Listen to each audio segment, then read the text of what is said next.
Hey there, greetings everybody. I want to welcome you here to Prog Monster. My name is Murph. I am the host of this show, a show dedicated to progressive rock and other forms of rock music. So it's Monday night. We're doing a episode of Monday night's look back at a classic rock album. And this week, we're going to feature this album, the Eagles' Hotel California. Now, I was kind of surprised I hadn't done this one. But normally I have a list that I go back through just to make sure I don't overdo, like I haven't done something too many, or done something. I've done it a couple times where I've done an album I thought I hadn't done, but I had done it twice. So I then kept a list so I could keep track of what I had done and not done. So when I was looking back, I tried to go back to the beginning and see if there's anything that I haven't done for a while. And I was surprised that I think the third episode I did of Look Back at a Classic Rock Album was The Long Run. And I said, well, how many other Eagle albums have I done? And I looked through and that was the only one I had done. It's completely surprised me. They were not on any of the list. So it's been like 2.5 years since I've done an Eagles album. Now, I grant you, I'm not the kind of guy, I don't listen to the Eagles much anymore.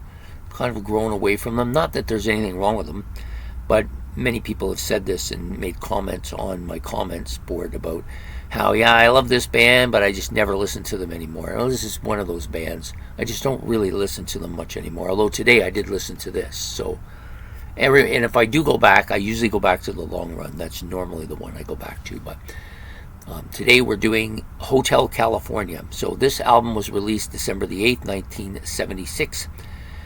Recorded at Criteria Studios in Miami and a record plant in Los Angeles, California. It's actually fairly long, about 43 minutes, a little bit more than 43 minutes long, which is a fairly lengthy album in my standards. On the Asylum label, and Bill Shiminsik. I always want to say Shiminsky here. I don't know why. It's Shiminsik. Bill Shiminsky. Anyways, he is the producer of the album.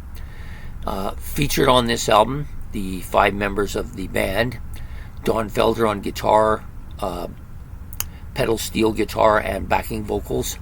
He's actually the only one I don't think does lead vocals on the album. You got Glenn Frey, lead vocals, harmony and backing vocals, guitars, piano, clavinet, synthesizers, and keyboards. Don Henley on lead vocals, also on harmony and backing vocals and drums, percussion, and synthesizer. I assume it's a drum synthesizer. Ron Messner on lead vocals, harmony and backing vocals, bass, guitar, and guitarion, which is on the New Kid in Town. So I was listening to that, trying to figure out what that instrument was. I still don't even know what that is. So if somebody knows what a guitarion is, I would be interested in knowing. I'm assuming it's some type of guitar that I just haven't seen before. This is the only time I've ever seen it. So Joe Walsh, last guy on here, lead vocals, harmony and backing vocals, guitar, slide guitar, piano, organ, synthesizer, keyboards.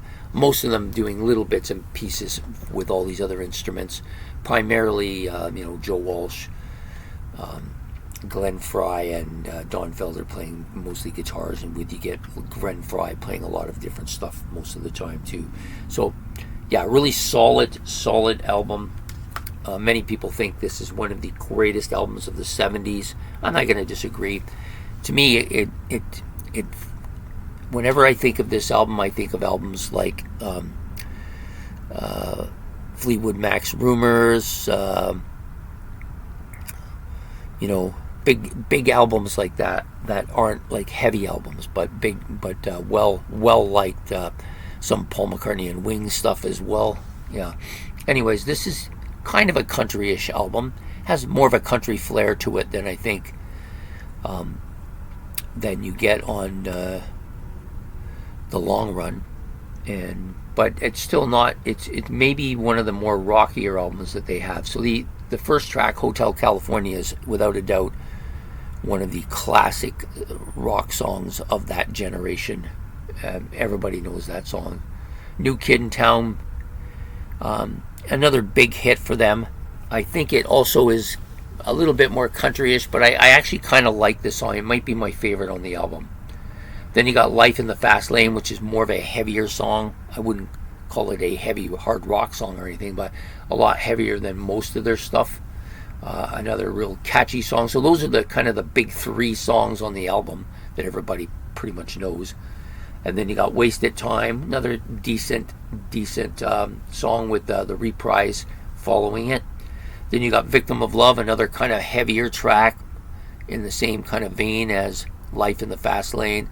Victim of Love, the Don Henley vocal part on here is really catchy, I think. Don Henley stands out. His vocals are so strong. Pretty Maids, All in a Row. This is a Joe Walsh sung number. It's more of a laid back, quieter song. I wouldn't call it. I don't think of it as a country song, but it's very low key and mellow. The next two songs, In and Try and Love Again and The Last Resort, both of them are more country westernist type songs. The Last Resort is the longest song on the album, but I find it very country-ish. Has that a lot of country flavor to it. Yeah, so it's a strong album, this one.